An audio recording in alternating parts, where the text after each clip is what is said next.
Hello বন্ধুরা, আজ আমি তোমাদের সাথে খুব সহজ একটি রেসিপি শেয়ার করব, মাছের ডিমের চচ্চড়ি।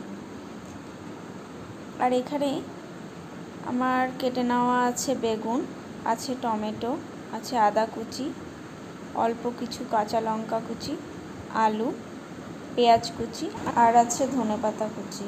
এখানে আমার 100 গ্রামের মতো মাছের ডিম আছে। ভালো করে ধুয়ে পরিষ্কার করে লবণ হলুদ মাখিয়ে নিয়ে ভেজে নিতে হবে। আর এখানেই আমার তেলও গরম হয়ে গেছে। আর এখানে আমার কিছু সবজি আছে, যেমন ফুলকপি, আলু, ছিম, মটরশুঁটি। আমার ডিম প্রায় ভাজা হয়ে গেছে। তোমাদের বাড়িতে যে সমস্ত সবজি আছে তোমরা সেই সমস্ত সব সবজি দিয়েই করতে পারবে। আর আমি এই ভাজা তেলের মধ্যে এই সবজিগুলো দিয়ে রান্নাটা করব। এখানে আমার সবজি ফ্রাই করতে হবে যতক্ষণ একটু সেদ্ধ হয়ে আসছে।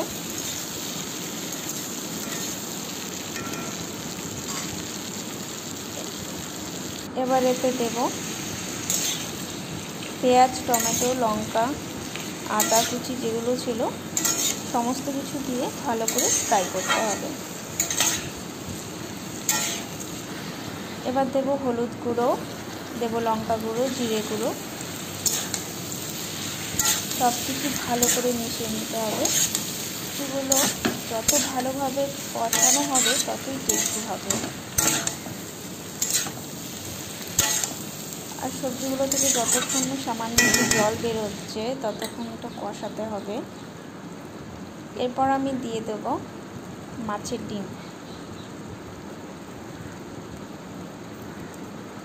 একদম গুঁড়ো করে দেওয়ার দরকার নেই, আধা ভাঙা করে দিলেই হবে।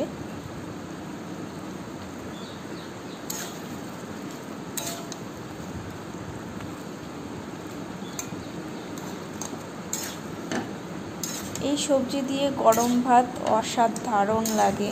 একবার তোমরা বাড়িতে প্লিজ ট্রাই করো, খুবই খেতে টেস্টি হয়।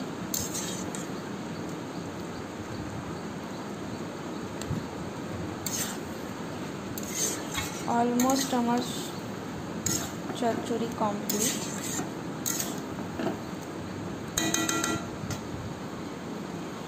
এবার দেব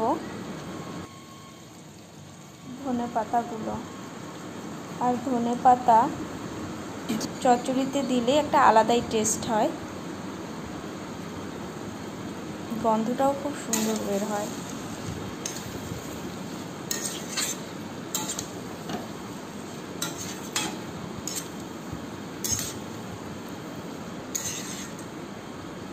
আর একটু নাড়াচাড়া করে নামিয়ে নেব।